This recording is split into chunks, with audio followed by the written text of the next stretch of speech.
pampabata, pampataba, kahit ano pa ang tawag dyan, masarap talaga yung paminsan-minsang pag-indulge sa paborito nating lechon kawali.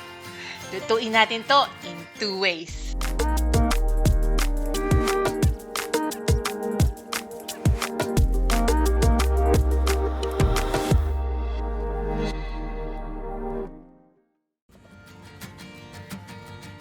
Dahil lulutuin natin in 2 ways yung ating lechon kawali, hinati ko sa dalawa yung slab ng belly.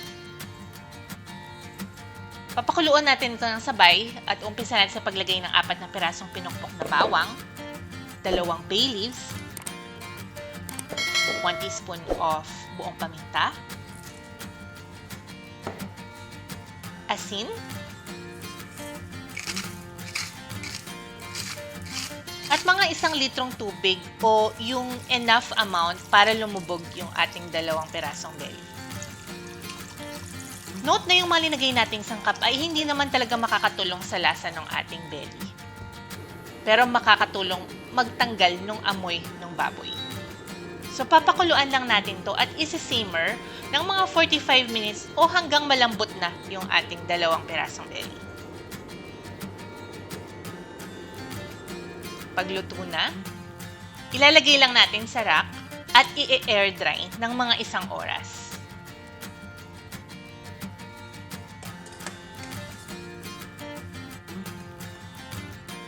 So, i-air dry natin to para mawala pa yung mga excess liquid.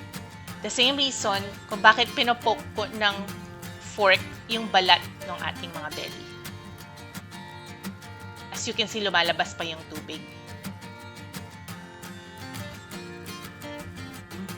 So, after air drying for 1 hour, i-start na nating i-season yung 2 pirasong belly. So, yung meat part natin, isi-season natin ng salt and pepper.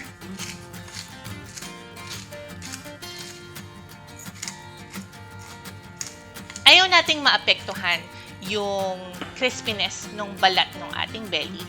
So, sa kabilang side, which is yung skin part, asin lang yung ilalagay natin. I used rock salt for this.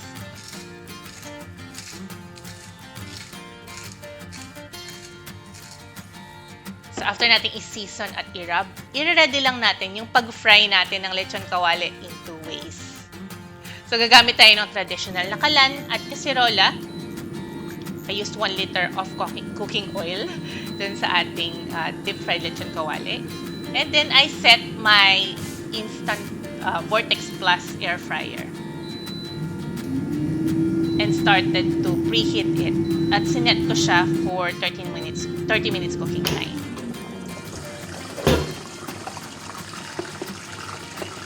On the next part of the video, makikita niyo yung mga details ng oras ng pagluto using both equipments.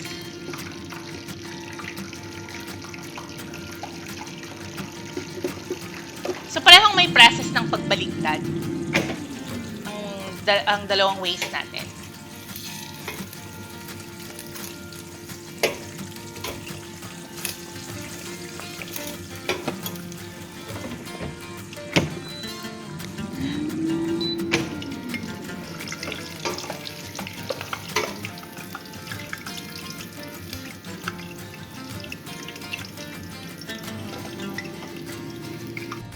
Ready na ang ating 2 lechon kawali, cooked in 2 ways. One was cooked using my new instant Vortex Plus air fryer. And yung isa naman was cooked using the traditional method of deep frying. As you've seen on the video, hinati ko lang yung isang malaking belly into 2 pieces. At I did the same process of boiling it. Yung frying process lang ang iba.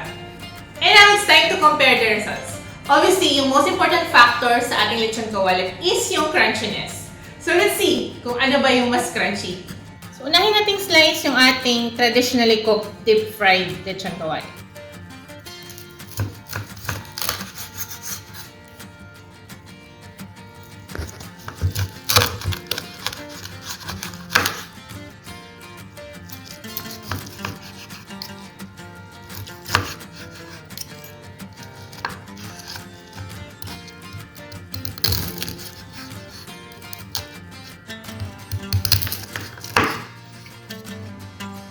ating air-fried lechon kawali.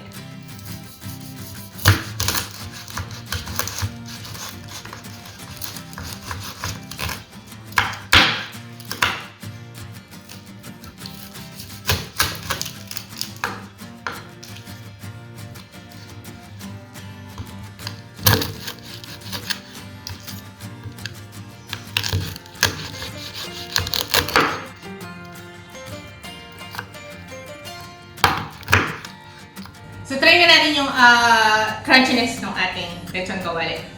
We start by trying the traditionally cooked deep fried lechon kawali.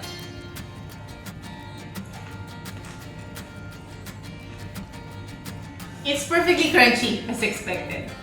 Try naman natin itong in-air fry natin.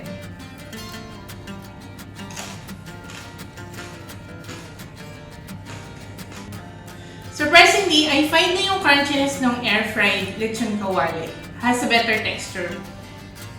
In a way na mas madali siyang nanguya. And very, very crisp yung texture niya. So, I preferred yung texture ng crispiness ng ating air-fried lechon kawali. And if you noticed, when I was slicing both, mas nahirapan ako dito sa air-fried lechon kawali. Only because mas crunchy yung texture niya. I feel now when it comes to the crunchiness, they're different in the texture, pero the satisfaction is the same. So for the crunchiness level, I'll give the points for both. And then we'll try the juiciness of the meat.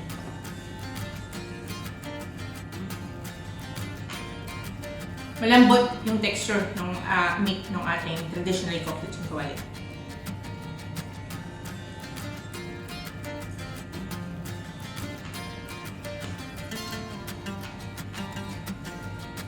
As well as yung ating air-fried lechon kawali. I think for the juiciness, the air-fried one is slightly better. So I'll give the juiciness point sa ating air-fried lechon kawali. When it comes to safety, I'll totally give the point sa ating air fryer. Medyo kasi nakakatakot talaga yung pagprito ng ating traditional way. You wanted to wear sort of like a protective suit pag ibabaligtad mo na yung lechon kawali. Yun namang cleaning process after, medyo mas tedious talaga, aminin natin, yung ating traditional way of cooking lechon kawali. Kasi talaga tumalsik-talsik yung mga mantika dun sa aking kalan. Plus the fact na I need to dispose yung 1 liter of cooking oil na ginamit ko pa. Ang dami ko pang pinunasan after. Whereas yung ating air fryer, I only have to clean yung ating air fryer basket at saka yung tray niya inside, which is very easy to clean. And then healthiness. I know lechon kawali is such a comfort food, pero for us to minimize yung cholesterol level niya, it's the best way to not use so much oil. So I give that point again to our air-fried lechon kawali. Total frying time. Sa aspect na to, mas may advantage yung ating traditional way of cooking because it only took me 20 minutes in total to fry the traditional lechon kawali. Whereas dun sa ating air-fried lechon kawali, it took me a total of 45 minutes. I set it up for 30 minutes at first.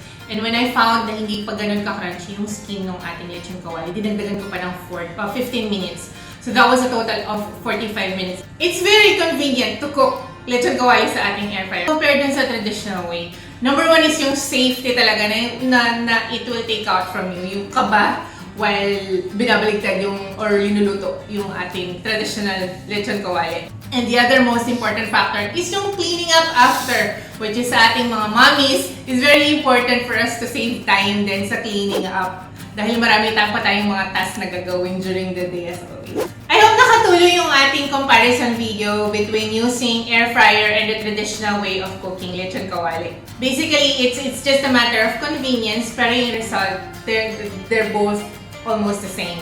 At the end of the day, you still get to choose the way how to cook your lechon kawali. Siyempre, it depends on the availability din kung anong meron sa inyong household.